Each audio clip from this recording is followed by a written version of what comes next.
جو لوگ اللہ پر ایمان لائیں، کہیں کہ ہمارا رب اللہ ہے، پھر اس پر جم جائیں، ان پر فرشتوں کا نزول ہوتا ہے، نہ کوئی غم کرو نہ خوف، خوشیاں مناؤ جنت کی جس کا تم سے وعدہ کیا گیا تھا۔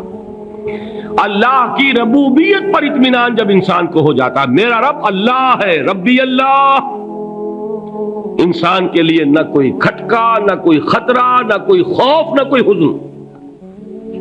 جو کچھ ہو رہا ہے کس کے اذن سے ہو رہا ہے؟ اللہ کے اذن سے۔ اللہ کے اذن کے بغیر پتہ تک نہیں ہلتا۔ یہ کوئی اندھا بہرا مادہ نہیں ہے جس سے مجھے کوئی خوف ہو۔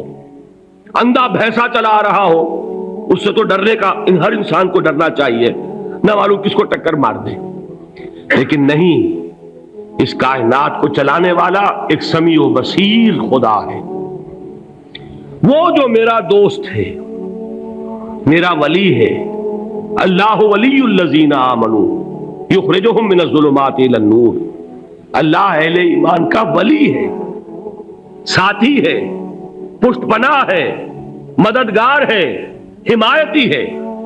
بتائیے جسے یقین ہو جائے کہ اللہ میرا مددگار، اللہ میرا محافظ، اللہ میرا پشت پناہ، اللہ میرا حمایتی، اس کے لیے کوئی خوف ہوگا؟ اس سے کوئی ڈر ہوگا؟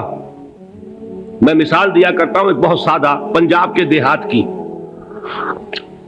تو بڑا چودھری ہے اور کوئی غریب کسان ہے، اس غریب کسان کے جانوروں کو ہر وقت اندیشہ ہوگا چوری کا، کوئی میری بھینس کھول کر نہ لے جائے، کوئی میرا بیل کھول کر نہ لے جائے۔ لیکن جس کے بارے میں یہ سب کو معلوم ہو کہ وہ جو بڑا چودھری ہے وہ اس کا دوست ہے، اس کی بچیا کو کوئی خوف ہوگا؟ اس کی بھینس پر کوئی ہاتھ ڈالے گا؟ اسے کوئی اندیشہ ہوگا؟ نہیں۔ کیوں؟ کہ وہ بڑا چودھری، بڑا اس کا یہاں کا سردار، جاگیردار، سب کو معلوم ہے وہ میرا دوست ہے، کوئی میرے خلاف اقدام نہیں کر سکتا۔ اس دنیا میں یہ چھوٹی سی بات اگر آپ کے دلی اطمینان اور سکون کا باعث بن سکتی ہے تو ذرا تصور کیجئے۔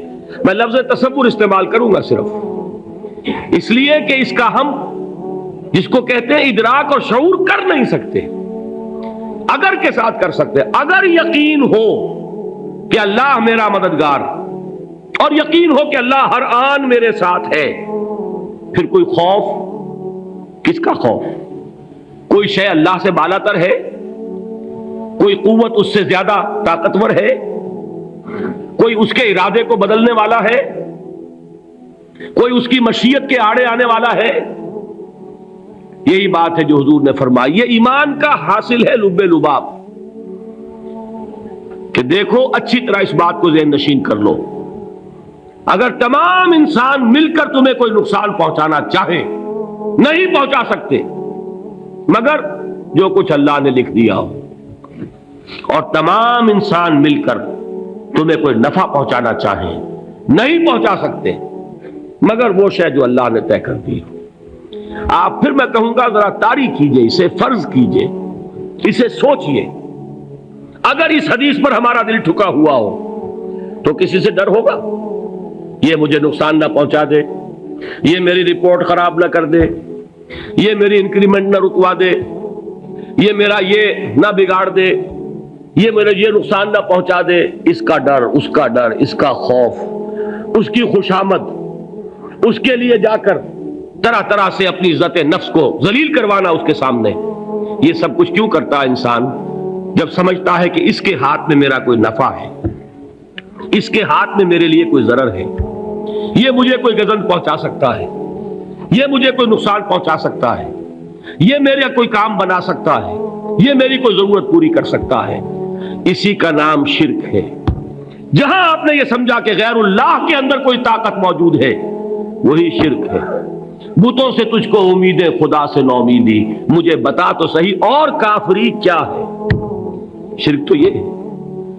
جس پر بھی تمہیں یہ خیال ہے، کلمہ ہے یہ کلمہ سوم، لا حول ولا قوت الا باللہ، ذرا اس پر دل کو کبھی اگر آپ تصور کریں، پھر فرض کریں، دل ٹھک جائے اس پر، کوئی طاقت نہیں۔ یہی بات تھی جو شیخ عبد القادر جیلانی رحمۃ اللہ علیہ نے اپنی وصیت میں اپنے بچے سے کہی. 11ویں دینے والے ہیں، لیکن حضرت شیخ عبد القادر جیلانی کی وصیت اور تعلیمات کو کتنے لوگ ہیں کہ جانتے ہو؟ یہ جن مقامات تک پہنچے ہیں وہ کس چیز کی بدولت پہنچے؟ انہوں نے جو پیغام دیا وہ کیا تھا؟